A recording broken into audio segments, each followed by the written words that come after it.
Ahí estamos. Buenas tardes, buenas tardes. ¿Cómo estás, Delia? Gusto en escucharte. Muy bien, Gustavo, muy bien, Gustavo. Y bueno, como ya te había contado, eh, muchas personas me preguntaban cuándo volvíamos con tacones de punta. Y Es bueno, era una, verdad, era una asignatura que tenía pendiente. Y dije, este es el momento. Y está muy dije, bien. y la persona que tiene que inaugurar tacones de punta, me encantaría que sea Gustavo Segre. Gracias, muchas gracias. Así Es una que honra para mí, es una honra. Y para mí es una honra y una alegría, Gustavo, que hayas estado, que hayas podido, que siempre tan predispuesto a estar ahí sumando. Así que bienvenido al programa, bienvenido a Tacones de Punta y Muchas gracias. Yo no bienvenido. me los puse, ¿eh? Hoy no me los puse los tacones. No te la- No. Yo tampoco, voy a ser franca, porque con el tema de Bueno, cuarentena, viste, estamos más haciendo trabajo de hogar. está muy bien, pero sabes que esta cuestión de la cuarentena y todo nos obliga a tener una, una parafernalia de tecnología increíble, ¿no? Porque yo estoy acá con vos, con un trípode colocado bien derechito en la vertical, como debe ser para Instagram. Al lado tengo una pantalla de computación, con un teclado, con el mouse, atendiendo todo lo que puede venir de informaciones para estar atentos. Así que nos demostró este coronavirus que es posible trabajar mucho y mucho más desde la casa que lo que uno trabaja habitualmente desde su oficina, ¿no? Es verdad, es como que el tiempo rinde más, ¿no? El tiempo rinde más porque quizás no nos tenemos que trasladar tanto, por ejemplo. Entonces todo lo tenemos aquí cerca, toda mano. Yo también Pero tuve que preparar todo. se va ¿Cómo? sumando cosas. Vos sabés que yo estoy Sí. ayudando a muchos argentinos que están a lo largo del planeta y que no consiguen llegar a sus hogares. Y esto genera un contacto permanente, fluido y te diría de contención, porque es gente en algunos casos de edad o que tienen algunas vulnerabilidades de salud y que tienen todo el derecho de estar en territorio nacional. Y hoy le contaba a un periodista amigo que cuando a Enrique Llamas de Madariaga, estaba hablando con Enrique Llamas de Madariaga, y le contaba que hace 33 años vivo en Brasil y que siempre que escucho el himno nacional yo me emociono, es una cosa muy Claro, interesante. claro, claro Y que sí. eso, imagínate para una persona que está lejos de su familia, hay mucha gente en Tailandia que estaba estudiando por esa región, no es que hubiera ido a Tailandia, pero hacían un hub logístico para regresar y quedaron todos en Tailandia. Ah, Y hay una señora, una médica, que está con su mamá, porque en realidad su hermano tuvo un problema de salud, su hermano o su hermana tuvo un problema de salud y su mamá y ella viajaron a auxiliarlo y dejó a sus hijos, creo que en Córdoba, si no recuerdo mal, porque hablo con mucha gente, y estaba en este momento aislada, porque no tenía cómo regresar. Y vos ves que luego de la cuarentena, algunos pícaros hay dando vueltas por ahí, que el día sí. 13 se fueron tratando de escaparse de la cuarentena pensando que esto no iba a tener ninguna gravedad, pero la gran mayoría no. Hay médicos argentinos que están en Estados Unidos y que no consiguen regresar. Y yo creo que se podría accionar de alguna manera para que aquellos que se fueron en el periodo que no debían irse paguen una multa, que les reembolsen al Estado los problemas que le causan, eventualmente hasta por la cuarentena. Pero el resto de la gente no se deja un soldado para atrás en la guerra y esto es algo que tenemos que aprender en este momento, que necesitamos ser solidarios y que estar cerca de la gente que uno quiere es tan importante. Y yo lo digo desde Brasil, mi mamá está sola en Buenos Aires, pero de alguna manera estamos siempre cerquita, ¿no? Con Claro, amigos y con los vecinos que le ofrecen a ver si necesita algo. Y hay que cuidarnos y cuidar a la gente que está cerca nuestro y por eso lo mejor es quedarse adentro. Pero no descuidar y no olvidarnos que hay mucha gente, muchos argentinos en el exterior que le están pasando muy mal. sí, sí, sí. Hoy se rescatan los valores, en situaciones como esta se rescatan los valores y uno de los que yo veo que se ha rescatado es la solidaridad y que se debe rescatar es la solidaridad. Y ser solidario también es quedarse en casa, porque yo Claro. soy responsable y hago lo que quiero con mi salud o con mi cuerpo. No, no es así. Uno puede ser un virus viviente y irresponsablemente estar repartiendo ese virus Entonces, no se trata solamente de que yo hago lo que quiero con mi salud, no, es cuestión de ser responsables. Gustavo, contanos dónde Mira, estás, vos en San fíjate, Pablo. están, en este momento estoy leyendo, la gente que está aquí conectada con nosotros, estamos en Punta Cana, ayuda, nos coloca. Y esa es la gente que uno tiene que traer al territorio argentino y que hagan la cuarentena como corresponde. Nadie está diciendo irresponsablemente de andar paseando por la calle o inclusive quedarse en sus casas, pero es muy importante que la gente que está lejos, por diversos motivos, pueda regresar a su territorio. Que no Son sea argentinos, olvidada. tienen que estar en Sí, Argentina. No, de sí, ninguna sí, manera. Y eso tal cual. es una falla para mí de los políticos que cuando necesitan un voto somos todos amigos, estamos todos en campaña, pero cuando hay que poner el hombro y ayudar, son pocos los políticos que se acuerdan de aquellos que necesitan algo. Y estoy, te decía, en San Pablo, me preguntabas dónde Estás en estaba. San Estoy Pablo, sí, sí. En San Este, Pablo, en mi casa, un en tu casa. día más o menos, sí, está un poquito nublado, pero la verdad que no nos podemos quejar, estamos muy bien, estamos cómodos con hoy tener. Comparto con vos y con tu audiencia una excelente noticia. Hoy me dieron el resultado. Yo tuve cáncer de piel. Me tengo que hacer exámenes todos los años y hice el examen el lunes pasado. Me entregaron el resultado hoy y por internet, por supuesto. No hubo que moverse. Y menos mal, estoy muy bien y no ha vuelto el melanoma, se ha quedado donde debe quedarse. Así que estoy muy contento y aprovecho para compartirlos con aquellos que nos están mirando y escuchando. Qué alegría, Gustavo. Sí, sí, la otra vez vi las fotos en las redes que te estabas haciendo los estudios correspondientes. Y bueno, te escribía y tenemos Gustavo para rato. Sí, Qué ojalá. alegría, sí, Ahí porque ya es interesante la gente despejar que está metiéndose y que habla con nosotros y que yo vivo en Brasil y que no vivo en el conurbano. Yo creo que el conurbano se está trabajando de una forma equivocada. Y perdóname, Delia, que me meto ahí, pero es muy bueno cuando la gente participa, ¿no? La gente del conurbano no está teniendo la atención debida, porque vos fíjate que se los obliga a hacer cuadras y cuadras de cola para que vayan a un cajero automático, o se los coloca todo el mundo el mismo día para que puedan ir al supermercado porque les dan el crédito de la tarjeta alimentar. Y ese es un problema que los políticos van a padecer en carne propia, porque muchos, se diría los últimos largos gobiernos, se preocuparon por darle comida al pobre, y son dos cosas diferentes. Y cuando vos tenés una pobreza que no consigue resolver su problema social y económico, requiere siempre de la ayuda del Estado. Y el Estado no va a tener plata. De acá en adelante no va a tener plata. Y se va a hacer todo mucho más difícil, sobre todo con la gente del conurbano, que hoy sigue apoyando el gobierno, pero que cuando no haya plata quiero ver lo que el gobierno va a hacer. Porque nosotros, vos y yo, desde ayer a la noche pasamos a la calidad de miserables. Somos los miserables empresarios que tenemos que hacer no sé qué, mientras los políticos siguen ganando la platita que ellos tienen, los asesores siguen en casa pero ganando la plata, no hay problema. Y en realidad,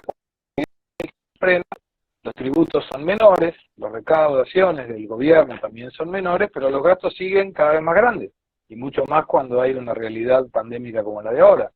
Así que me va a parecer muy interesante ver cómo el gobierno va a tratar a esa gente que necesita del Estado, pero lo más importante creo es aprovechar esta situación para mirar adelante, no, por supuesto, perder de vista lo urgente, pero sin descuidar lo importante, y ver cómo hacemos para que una buena vez aprendamos a que la mejor forma de no tener pobres es combatir la pobreza y no darle comer al pobre para que siga siendo pobre. Bueno, dijiste varias cosas con respecto al conurbano. Vos sabés que no pasa solamente en el conurbano de los conglomerados de gente haciendo cola para cobrar en los cajeros. En la provincia también pasa eso y es bastante irresponsable, tanta gente junta, inclusive compartiendo mates en las colas de los cajeros para cobrar los planes. No, realmente eso es preocupante. Y bastante malestar también porque muchas veces me pregunto ¿por qué esa sensación generalizada y por qué se trata de instalar esa sensación generalizada de que el empresario es el enemigo de la patria o que el empresario está en la vereda de enfrente. Creo que generó bastante malestar el comentario de ayer, y me parece que Obvio. hoy estaban anunciando un panelazo, Gustavo. ¿Vos sabés lo que es eso? Sí, claro, acá hay todas las noches a las 20:30 el panelazo, el cacerolazo, El- porque están todos esa es la contra exportación de Bolsonaro. Argentina. Sí, es característico. Mira, Brasil importó de Argentina, entre otras muchas cosas, el panelazo. Panela es cacerola en portugués, para Sí, quienes nos están escuchando, cacerolazo sería. y Sí, sí. Sí. cacerolazo. ¿Y sabés qué trajeron de aquí desde Argentina? Cuando en Argentina empezaron los chicos jóvenes, sobre todo en los semáforos, con estas cuestiones de las bolitas y lo que uno veía antes en un circo, ¿no?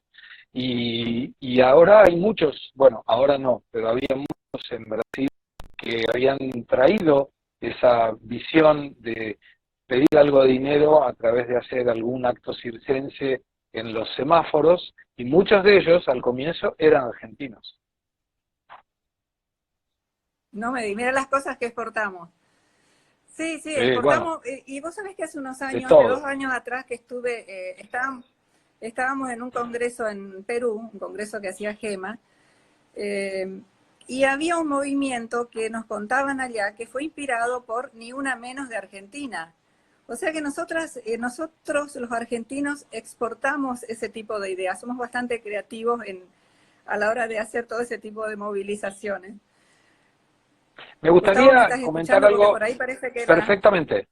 No, no, yo te escucho perfectamente. Ah, bueno. Sabés que en relación a lo que hablábamos recién del conurbano, una de las cosas que se puede hacer para mejorar, hay mucha gente de edad y mucha gente vulnerable en el conurbano porque obviamente no tienen planes de salud privados y requieren de la asistencia de salud pública.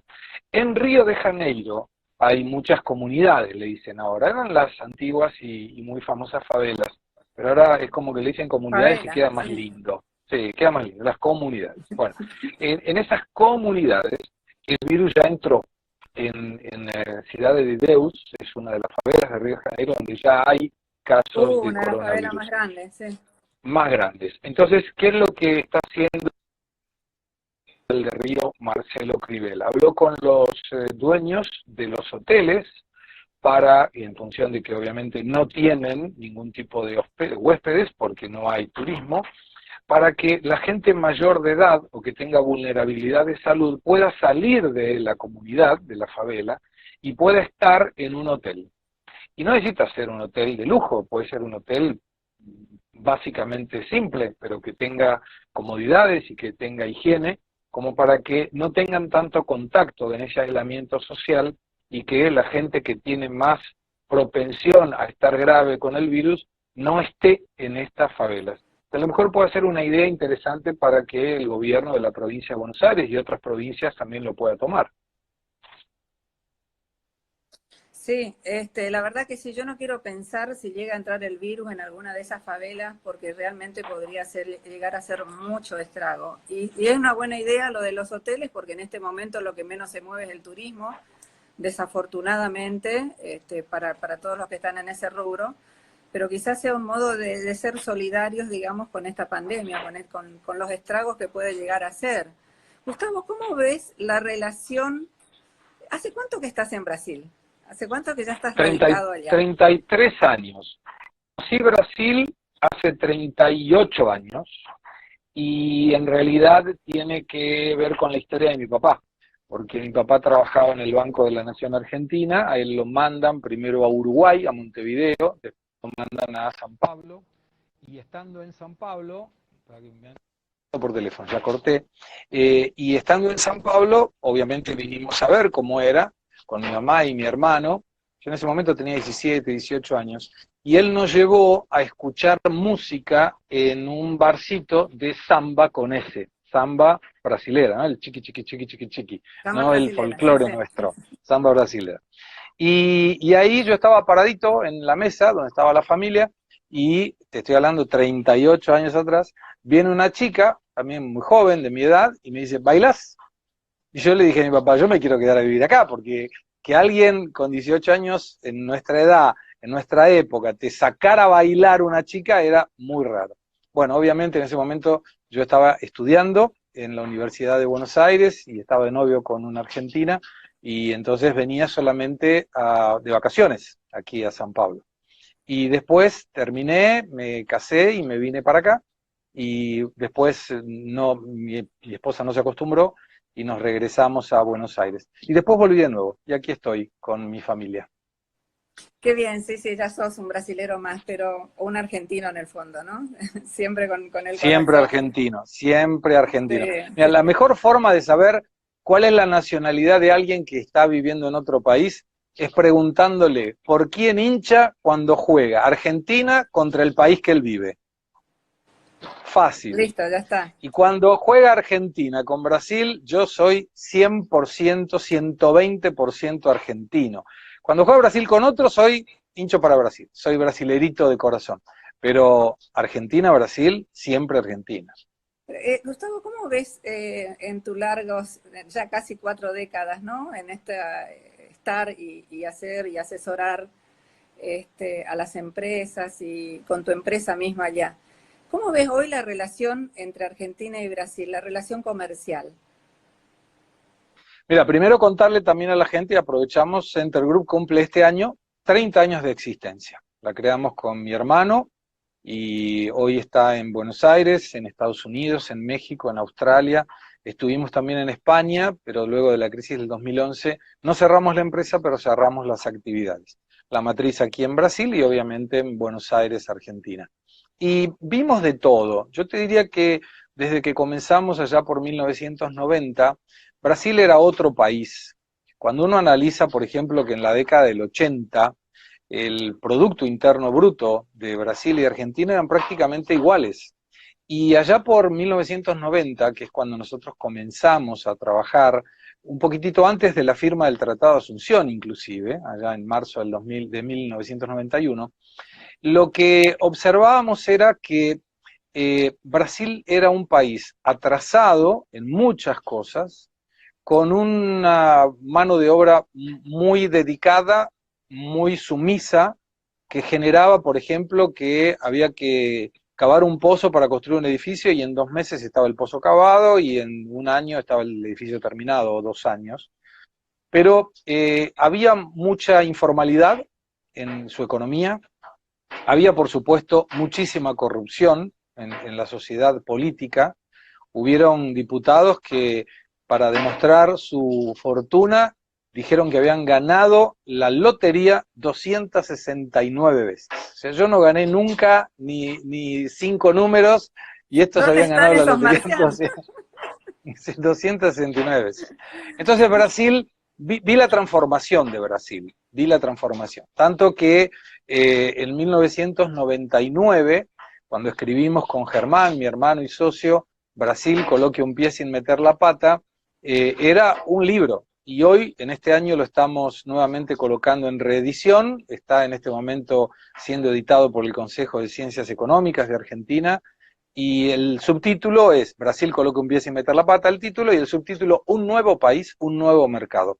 Porque es Totalmente. otro país. Sí, es otro país. Brasil Mira, es otra cosa. ustedes, Center Group, vos, tu hermano Germán, ¿son los dos socios o tienen algún otro socio?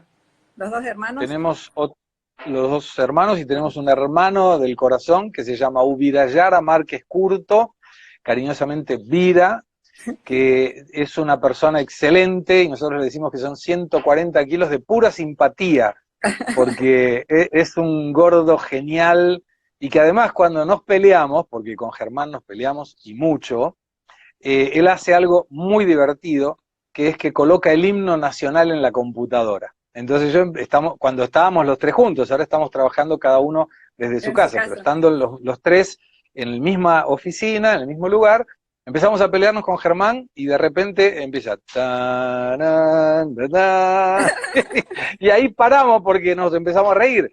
Entonces, bueno, ya sabemos que cuando nos estamos peleando, Vira va a poner el himno Mira, pone argentino. hace la paz, digamos.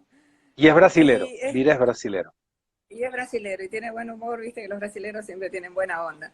Un genio. Gustavo, y desde ustedes fueron pioneros, realmente han sido pioneros con Center Group y con esto de Brasil ponga cómo hacer negocios sin meter la pata.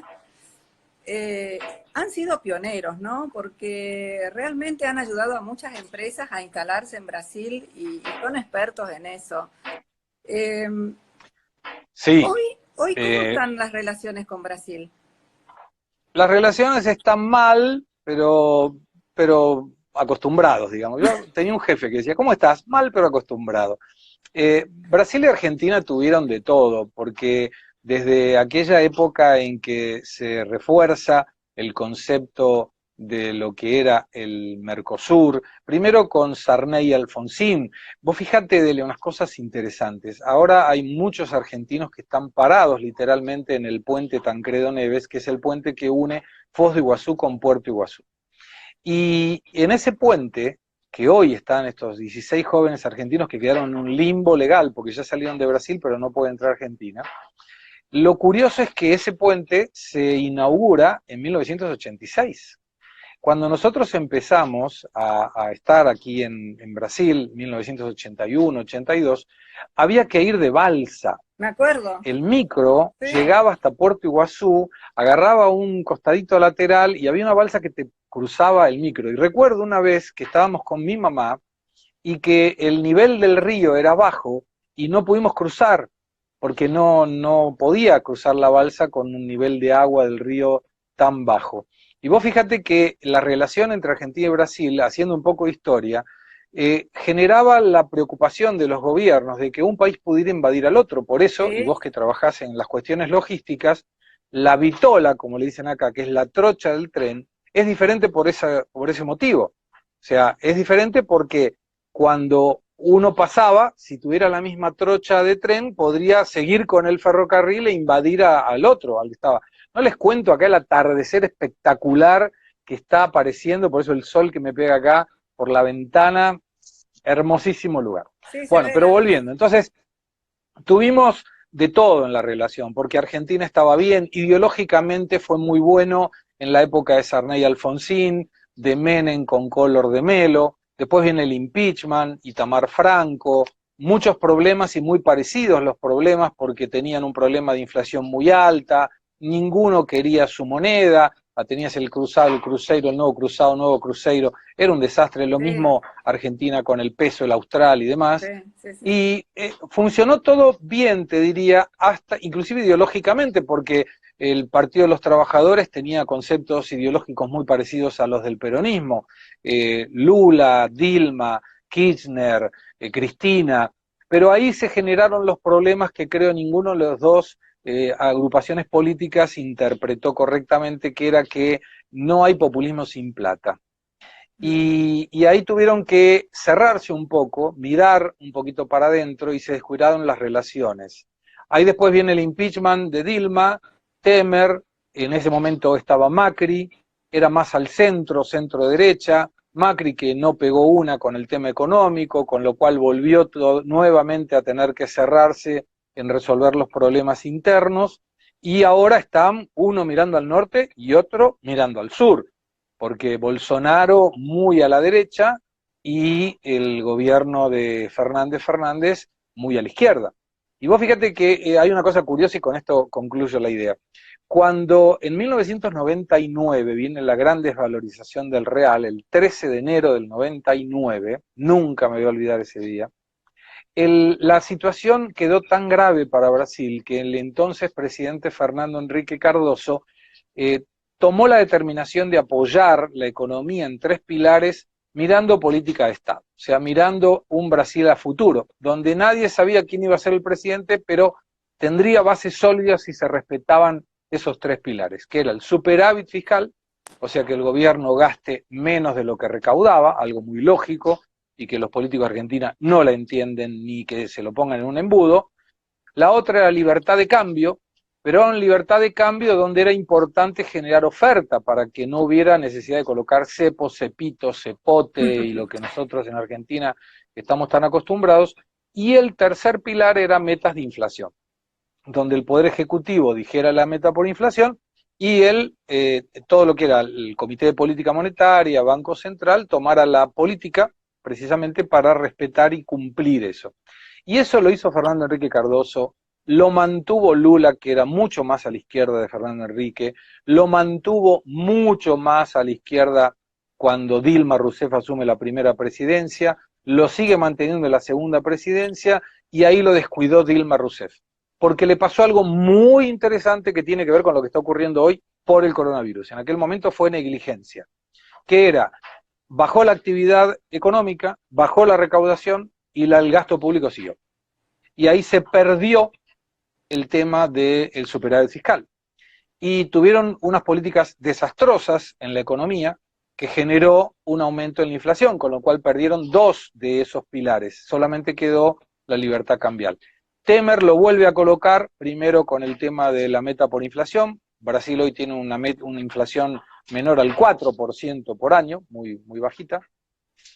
Y en este año se iba a cumplir la meta del superávit fiscal o el equilibrio fiscal, que no va a ser posible por el tema de coronavirus. Pero vos fíjate cómo gobiernos de ideologías totalmente contrapuestas una a la otra miraban hacia adelante y mantenían esos tres pilares porque entendían que eso era lo mejor para el país. ¿Qué medidas tomó este gobierno con la ley que se sancionó hace poco, la ley de libertad económica? ¿Qué diferencias Este más gobierno, notables este hay, de acá, digamos? Sí, este de el de acá. Brasil, sí, sí. Sí. Yo te diría que son reformas propuestas por Paulo Guedes, una persona absolutamente liberal en la economía, que generó, entre otras cosas, lo siguiente. La primera era que la burocracia debía ser menor para que la cantidad de empresas que vinieran a instalarse en Brasil fuera mayor. Y esto dio muy buen resultado. Se abrieron entre microemprendimientos, monotributistas, empresas normales, empresas del exterior. Presten atención al número, 2.100.000 empresas. 2.100.000 empresas. Para que se den una idea del tamaño que eso genera, esto fue en un año, Argentina tiene en todas las empresas existentes 814.000.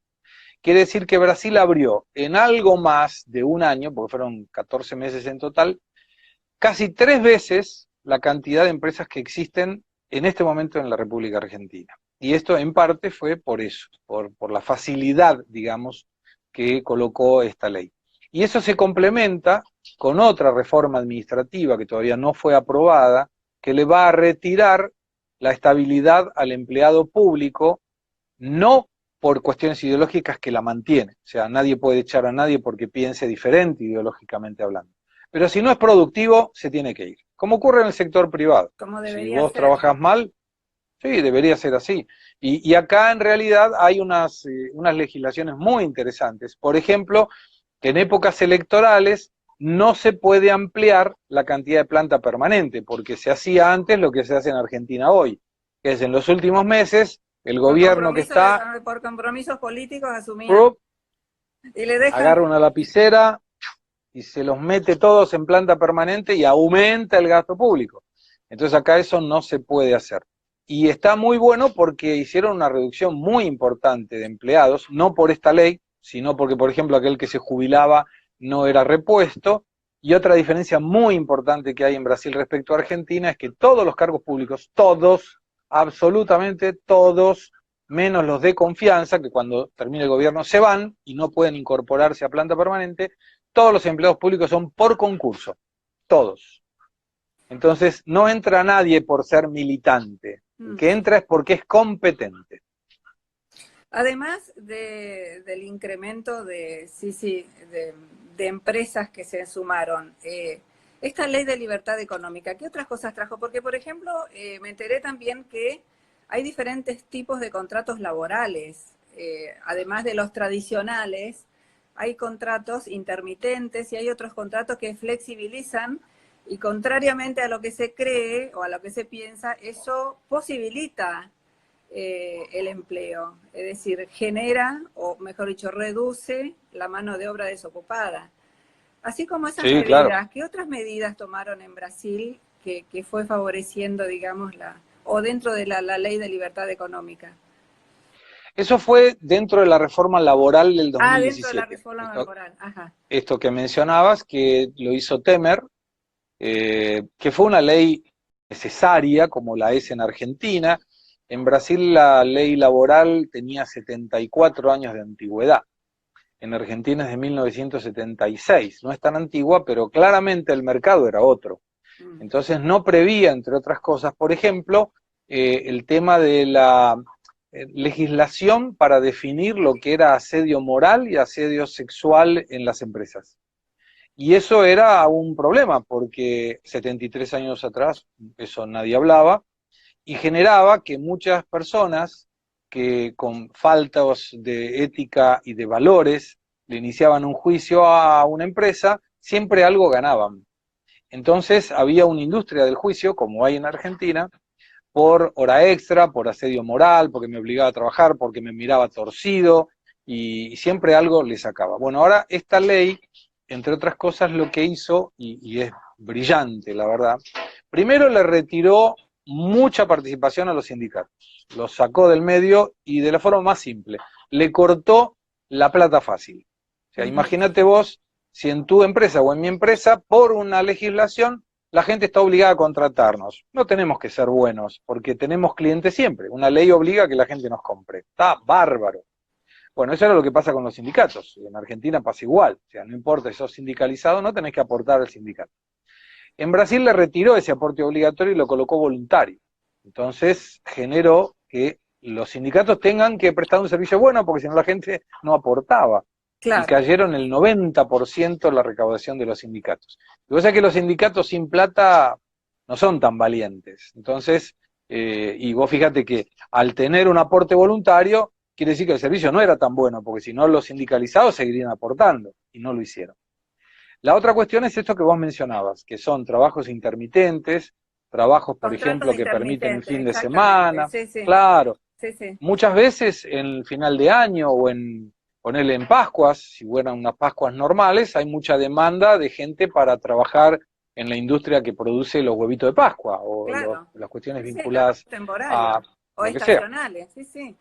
Claro, y esto cambió y por supuesto favoreció mucho. El año pasado se generaron formalmente unos 650.000 nuevos puestos de trabajo y en toda la economía formal e informal 1.100.000. Entonces era mucha gente, la verdad que mucha gente. Y lo más interesante también de todo esto fue que se colocó que si alguien le inicia juicio a una empresa sin argumentos, además de pagarle el abogado a él y a la empresa, tiene que pagarle una multa por haber utilizado la estructura judicial. Entonces se acabaron los juicios inventados, porque cuando alguien inventaba un juicio tenía que pagar, que era mejor. Claro, no lo va a pensar dos veces, sí, sí, lo va a pensar dos veces. ¿Y qué otras medidas así de carácter económico, con pensamiento liberal, digamos, se tomaron en Brasil? Mira, yo lo adoro a Guedes, para mí es un genio. El primero fue ese, dijo, no hay necesidad de echar a la gente del Estado, además no se puede echarlo, pero conforme se van jubilando, si no lo incorporamos, no hay ningún problema. Entre paréntesis, ¿cuál es la edad jubilatoria ya de aposentaduría? Eso cambió ahora con la ley de Bolsonaro de la Previdencia, 65 años los hombres, 62 las mujeres, ajá, porque ustedes viven más que nosotros, entonces tienen que aportar más. Y además la cuestión era muy simple. En la antigua ley de jubilación en Brasil, la gente aquí necesitaba aportar 15 años y podía jubilarse, no importaba la edad. Entonces, claro, vos tenías que el promedio jubilatorio para las mujeres era 53 años y para los hombres 56. Muy baja. Y lo que establece, muy baja. Muy baja. Y cada vez la gente vive más, entonces vos aportabas más, 15 claro, y te llevabas 30, 35. No resiste ningún análisis el déficit.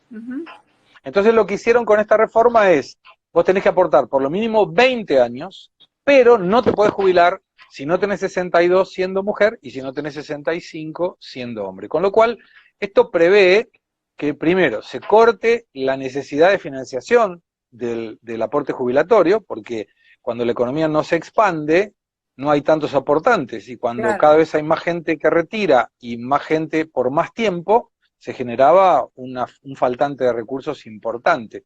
Y vos sabés que a mí me gustaría ahora, si vos me permitís 2 minutitos, compartir con quienes nos están escuchando y viendo que hay mucha gente conectada, que el tema de la jubilación fue una picardía de un alemán que se llamó Otto von Bismarck.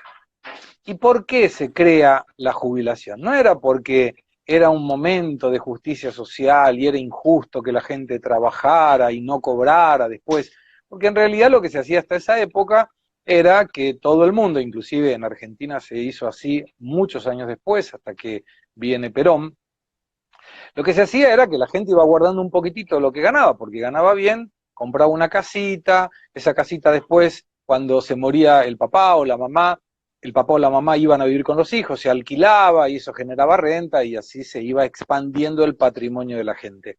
Bueno, este Otto von Bismarck en 1800, finales de los años 1800, le decimos a la gente que los cuidamos en su jubilación cuando dejen de trabajar, pero le vamos a empezar a cobrar desde ahora. Entonces empezamos a cobrarle un poquitito a todos, de todos los sueldos que ganaban, con la garantía de que cuando ellos dejen de trabajar, le devolvemos mensualmente un valor para que se queden tranquilos y no tengan que trabajar. La primera edad jubilatoria que colocó Otto von Bismarck era 70 años. Ajá. Y claro, nadie llegaba a los 70 años. Claro, Entonces, en aquella época, ¿cuál era la era como expectativa diciendo, de vida? a partir de esa base, que bajaron la edad jubilatoria después, porque se le morían todos antes, pero no fueron muy 65 años desde esa época cuando nadie vivía 65 años. Claro, sí, sí, ahí hicieron la caja. La Y la caja que siguen hoy se está haciendo. usando. Gustavo, ¿en qué pensás que esta situación, porque claramente la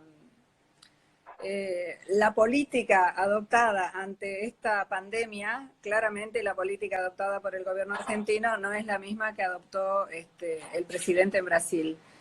¿Cómo pensás que va a afectarle esto al comercio exterior entre nuestros países, a nuestra sociedad argentino-brasilera? Bueno, primero quiero decir que estoy de acuerdo con el aislamiento social, que estoy de acuerdo con la cuarentena, no estoy de acuerdo con lo que está haciendo Bolsonaro, de flexibilizar, pedir que la gente salga a trabajar. No obstante que también creo, y esta es una noticia que tenemos que asumir, es que muchos estaremos en algún momento contaminados con el coronavirus, algunos con menor sintomatología, otros con mayor y algunos con gravedad.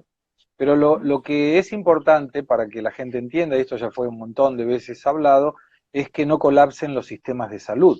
Y Claro. como nuestros políticos, tanto en Brasil como en Argentina, nunca le dieron atención ni a la salud, ni a la educación, ni a la seguridad, hoy se encuentran con que hace falta plata, porque yo coloqué hoy una foto en mis redes sociales que es vergonzoso. Son médicos del Hospital Fernández utilizando bolsas de residuos como protección para el coronavirus. Es una vergüenza. Y en ese sentido, esta visión de la cuarentena tan rígida de colocar a agentes de seguridad en las calles, policía, gendarmería, prefectura, me parece bien desde el punto de vista de la salud de la población, que es la principal preocupación de cualquier mandatario, pero creo que se podría hacer una escala intermedia. Yo creo que ya está muy claro, no es el andar en la calle lo que te contagia, no es el pisar en la calle lo que te contagia, y sí la proximidad con la gente, ese Los problema de que aglomerados de alguien pueda gente. estornudar, los aglomerados, que le guste al gobierno argentino o no, siguen estando. En el Gran Buenos Aires y en muchas provincias siguen estando. Entonces no resolvió con la cuarentena el problema y generó un problema mayor, que es que no habiendo actividad, no hay recaudación. Entonces eso va a generar que, como Argentina tiene absolutamente cortada la financiación internacional, la única opción es emitir moneda. Y en la emisión de moneda se genera inflación. Entonces, esto es un problema que el gobierno le va a quemar al gobierno argentino en cualquier momento. Sí. Brasil está haciendo algo diferente. Brasil está haciendo una cuarentena no rígida, no obligatoria. Si yo en este momento quisiera salir de mi casa, puedo hacerlo, no tengo ningún problema. Pero la gente se cuida más en la distancia social. Entonces, por ejemplo, no hay trabajo en un mismo ambiente. Todos los empleados de Center Group están en su casa. Y al principio, aún no habiendo esta cuarentena, lo que hacíamos era, la mayoría estaban en su casa, solamente podían ir a trabajar los que tenían vehículo y había una persona sola por sala de trabajo. Entonces, era una cuestión de cuidar esta situación del aislamiento social. respondiendo a tu pregunta, yo creo que Brasil va a ser el gran salvador de la República Argentina si Argentina hace lo que tiene que hacer. Y digo esto porque hay muy pocas empresas que exportan a Brasil. Son 2.600, 2.700 al año, siendo que 28 de ellas ocupan el 30% del total, perdón, el 70% del total exportado. 28 empresas, el 70% del total exportado. Y el resto de las pymes, las más chiquititas, es el 30% restante. Entonces hay que empezar aprovechando que muchos empresarios están en su casa y que los encargados de comercio exterior también, para prepararnos para el Brasil que viene, porque potencialmente hablando, Brasil tendrá una fortaleza para recuperarse mucho más rápida. La previsión que había en el crecimiento económico de este año eran 2.5% del Producto Bruto Interno. La previsión actual es de 0 o menos 0,7. Pero para el año que viene es de 3.3 por lo menos, pudiendo llegar a 5.5. Y Argentina no va a conseguir hacer eso. Entonces es una buena oportunidad para que los empresarios argentinos estén atentos con esa situación y se empiecen a preparar desde ahora para cuando Brasil empiece a respirar de nuevo, y lo va a hacer más rápido porque las restricciones económicas que aquí se colocaron, esas cuestiones esenciales que Argentina colocó, te doy un ejemplo, la construcción civil. Acá la construcción civil está considerada como una actividad esencial, para que no pare la construcción, porque hay mucha gente que trabaja en la construcción. Y ahora empezaron a flexibilizar para que lugares, por ejemplo, de venta de productos de construcción estén abiertos, como farmacias o como supermercados. Lo que no están abiertos son bares, son eventos, restaurantes, porque eso ocupaba mucha gente en muy poco espacio. Entonces yo creo que Brasil está mejor preparado para lo que viene después. Mira, ¿sabés lo que yo veo? Que la gente tomó conciencia y leyó rápidamente la situación, independientemente de las medidas que el gobierno fue tomando con respecto a cuarentena y ese tipo de cosas. Me parece que yo veo en Río Grande do Sul, ahí en la frontera, cómo la gente trabajó, se fue a sus casas y trabajó todo lo que podía, los bancos, contadores, abogados, todos trabajando desde sus casas. Es decir, como que tomaron conciencia de la situación. Son más Pero obedientes, los brasileños son más obedientes. sí, y creo que también, como Brasil no paró la economía, yo creo que Brasil le va a empujar. Yo veo en Cotecar eh, cómo entran camiones, cómo Brasil le va. Contanos qué es Cotecar. Contanos qué Cotecar, es Cotecar, si no la gente. hablamos, claro, hablo como que todo el mundo sabe. Cotecar es el complejo terminal de cargas, es la zona primaria aduanera en la frontera argentina. En la frontera de Paso de los Libres uruguayana, Cotecar es la playa de ingreso de todos los camiones que vienen de Brasil. El sábado a la tarde cerraron las barreras de Cotecar. Por este tema, viste, de que cierran la frontera, que los choferes que no pueden volver se armó un caos terrible.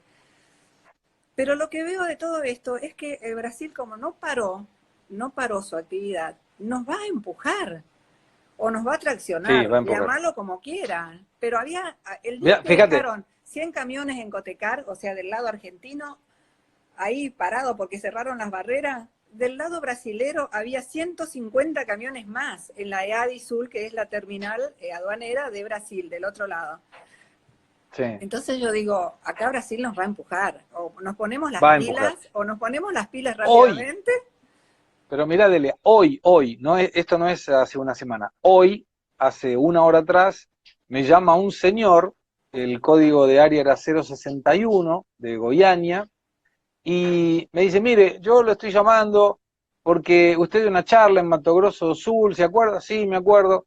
Bueno, yo estoy con una importadora de autopartes y quería comprar autopartes de Argentina. Le digo, a ver, espera un poquitito.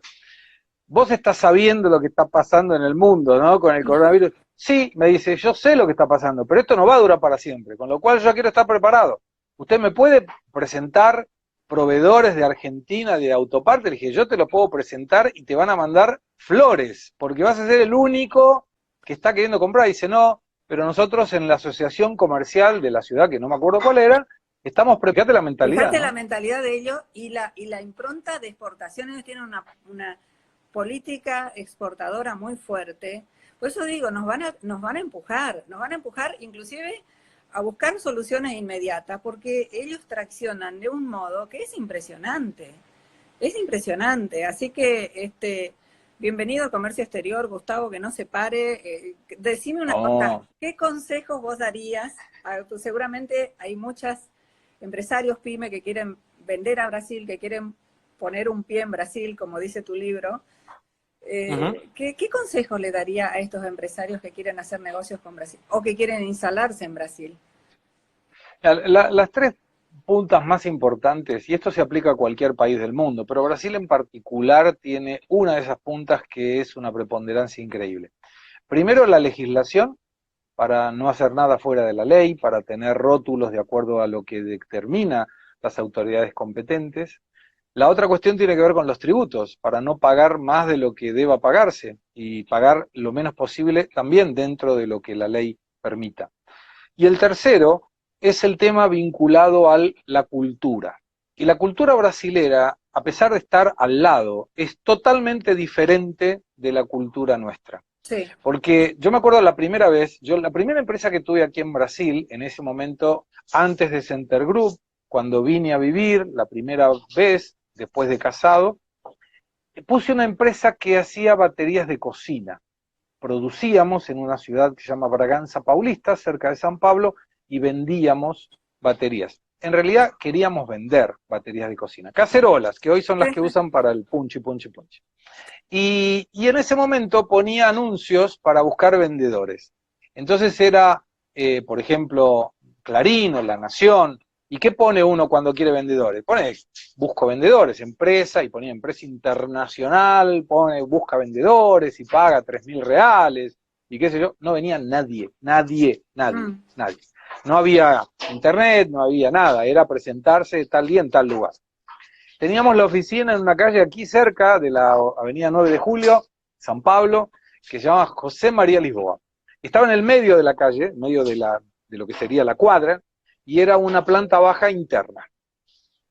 Y un amigo me dice, mira, Gustavo, vos no vas a conseguir nunca que venga un vendedor, porque vos estás poniéndolo con la cultura argentina. Digo, ¿y cómo tengo que ponerlo en la cultura brasilera? Tenés que poner un aviso que diga, el jefe se volvió loco, enloqueció, y paga 3.000 reales si vos tenés estas características. Digo, pero eso no es serio. ¿Cómo le voy a poner el jefe se volvió loco? Y decía así, un jefe pirou.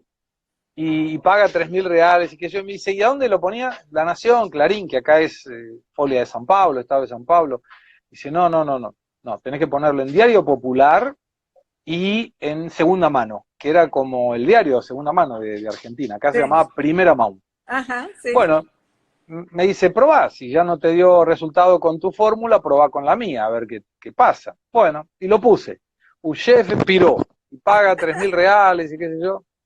Bueno, y en ese momento me había ido al consulado argentino porque yo necesitaba vender, entonces dije, bueno, me voy a agarrar la lista de los argentinos que viven en San Pablo y yo mismo voy a ir a vender para hacer un poco de caja. Y me llama la secretaria en aquel momento, que era recepcionista, y me dice, Gustavo, volvé urgente porque la fila da vuelta a la avenida.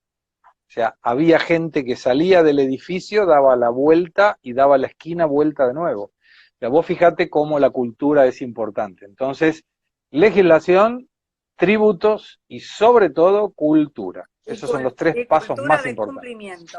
Allá tenés que andar bien, no te queda otra, porque si no el Serasa y todo, sí, realmente no existís. Si allá no sabés cumplir con... Tenés que pagar todo, claro. Y los argentinos que dicen, no, andá y pateale la puerta al fiscal, al inspector de aduana y decirle quién se cree que es. No, le digo, acá no puedes hacer eso, si no, no puedes importar nunca más nada. Es otra cultura, es otro pueblo, es un pueblo más sufrido. Hay que aprender, no está todo, como a veces la gente cree que está todo bien, que está todo joya, no es así, hay que ser muy serios. Acá vamos a ir pero además, culturalmente, dale, yo te cuento una cosa más porque me entusiasmo y me siento como en mi casa, como si estuviera en mi casa. Vos sabés que acá hasta 1989... los negros, la persona de color negra, de piel negra, no podía subir al ascensor conmigo, por ejemplo. Y eso es un tema cultural. Y en 1989 es que sale la ley municipal prohibiendo la discriminación racial. Pero hasta ese momento vos invitabas a alguien de color negro a que se siente con vos en la mesa y te decían, no, no puedo. O sea, fíjate, no estamos hablando de 100 años atrás, estamos hablando de 30 años atrás. Sí, bueno, Dale a las vos preguntas. sabés que yo soy de la frontera, ahí de Paso de los Libres, uruguayana, Sí, sí, claro. y no hace tanto tampoco, pero bueno, ponele vos, era niña, y, y andaban, sí, el que usaba mocasines lo llamaban doctor, pero no porque haya tenido el título de médico, porque era una cuestión de estatus. Conseguir Vamos los a mocasines. vamos a las preguntas, Dale que Gustavo, nos porque quedan 7 minutos, me nos parece. quedan 7 7 minutos, vamos minutos. a ver si podemos contestar algo. Dale. Había alguien que preguntaba si iba a ser grabado, le vamos a decir que sí, que lo van a poder ver después porque esto queda grabado. Hay alguien de Brasil que preguntó, Juliano, algo así, me pareció ver ese nombre. Creo que queda grabado por 24 horas, me parece, en Queda tu grabado. history. Entonces, el que quiere ver desde el inicio, durante 24 horas. Vamos a la primera pregunta. En Uruguay, el Estado se bajó el sueldo. ¿Pensás que puede suceder eso en la Argentina? Tiene que suceder en Argentina. Y alguno va a decir que es demagogia, pero tiene que suceder. Aquí en Brasil también se está colocando una propuesta para que se reduzca todos los sueldos de todos los empleados públicos hasta un tope. Y yo creo que tiene que ver, sí, la reducción, porque si no el esfuerzo siempre es del privado. Y esto no tiene que ver con una cuestión de valores, tiene que ver con una cuestión de solidaridad de verdad. O sea, si estamos hablando de ser solidarios, yo creo que los políticos están ganando mucho en relación a un médico que hoy está en la primera línea de lucha contra el coronavirus y gana 50.000 pesos, y cuando un diputado gana 200.000 y estuvo apenas en 8 plenarios el año pasado. Y eso Y es una liderar con el vergüenza. ejemplo, ¿no? De eso se trata. ¿Cómo Entonces, cómo hacer para combinar a la vez avances tecnológicos con fuentes laborales? Es decir, esto dice la pregunta, ¿no? Creo que con el sí, avance de la tecnología queda mucha gente afuera. ¿Vos creés eso? Que con el avance de la yo creo que tecnología... hay que adaptarse. Yo creo que hay que adaptarse. No va a quedar gente afuera si nos adaptamos. Fíjense que en cuestiones del sector de tecnología falta gente. Hay mucha más demanda que oferta de profesionales. Eso es verdad. Entonces el problema no está en que no hay trabajo. Si yo le digo a toda la gente que nos está escuchando, tengo el ofrecimiento para ganar $10.000 por mes trabajando en mi compañía, pero tiene que saber inglés, portugués, castellano y mandarín. Sí. Y además tiene que entender de relaciones internacionales, estrategias de negociación. Pues decís, bueno, no hay mucha gente. Y bueno, entonces lugar hay para ganar bien. Claro. Lo que falta es gente capacitada. Sí, hay que adquirir nuevas habilidades, las habilidades que requiere Sí. el presente ya, ¿no? Ya no estamos hablando de futuro, son habilidades que requiere el presente. A ver, vamos Todo lo que no agregue valor y que pueda hacer una máquina o un robot, no vamos a tener ninguna necesidad de hacerlo los humanos y eso va a quedarse sin trabajo. La última, que nos quedan 2 minutitos. Dale. ¿Cuáles son las empresas con mayor expectativa de demanda en Brasil? Empresas. Ahí yo respondo con otra forma, sí, empresas o sectores o rubros. Cuando alguien me dice, ¿qué le puedo exportar a Brasil? Mi respuesta es simple, ¿qué vendés? ¿Qué es lo que vos producís? Todo se puede exportar. Porque cuando inclusive a veces nos falta productividad en la producción, en el costo de producción, y Argentina tiene todo en contra, porque tenemos tasa de interés elevada, inflación elevada, legislación laboral antigua, lejanía de los puertos, sindicatos que te cortan las vías para usar el camión cuando no se dan cuenta que si no hacen las cosas bien se van a quedar sin vía y sin camión. Sí. Entonces, todo eso yo lo compenso con mejora en el proceso de exportación. O sea, vos conseguís tener mejora de competitividad en el proceso. Es como si yo te vendo un servicio, pero en realidad, además de venderte en un restaurante la comida, te regalo el postre o te hago, no sé, acá por ejemplo, en las peluquerías te hacen masajes en los hombros y en la cabeza. Y es algo raro, sin embargo es una agregación Es un de valor valor. agregado, Bueno, claro.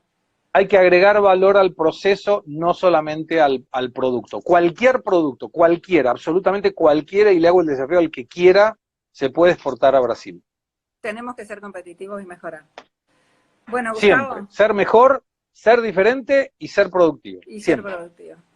Gustavo, te agradezco muchísimo. La verdad que espero que todos hayan disfrutado de esto, así como yo lo disfruté. Y me parece que vos también. Así que... Yo hablé un montón. Y podemos repartir, y podemos repetir esto en algún otro momento, porque seguro que han quedado Con otros gusto. temas. Así que un abrazo. ¿Y qué es lo primero que Gracias. harías cuando volvés de la cuarentena? O mejor dicho, cuando se levante la cuarentena. ¿Qué harías? ¿Qué sería lo Me, primero co que... ¿Eh? me como un asado. Lo primero que haría cuando se levante la cuarentena es ir a Buenos Aires para darle un abrazo A muy tu fuerte a mamá. mi mamá. Bueno, Sí. nos vemos entonces en Buenos Aires, Gustavo. Un fuerte abrazo. Chao. Chao, hasta luego.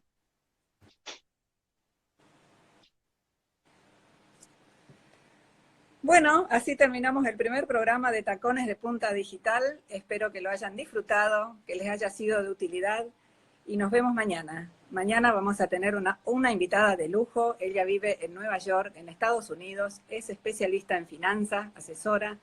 Y bueno, le vamos a contar también, o mejor dicho, nos va a contar cómo se están viviendo allá estas épocas de pandemia, algunos consejos en financiamiento, en fin, todo lo que vaya surgiendo de la manera más espontánea. Ella se llama Michelle Landa Brucker y mañana la tendremos desde Nueva York. Muchísimas gracias a todos por estar aquí y nos vemos mañana.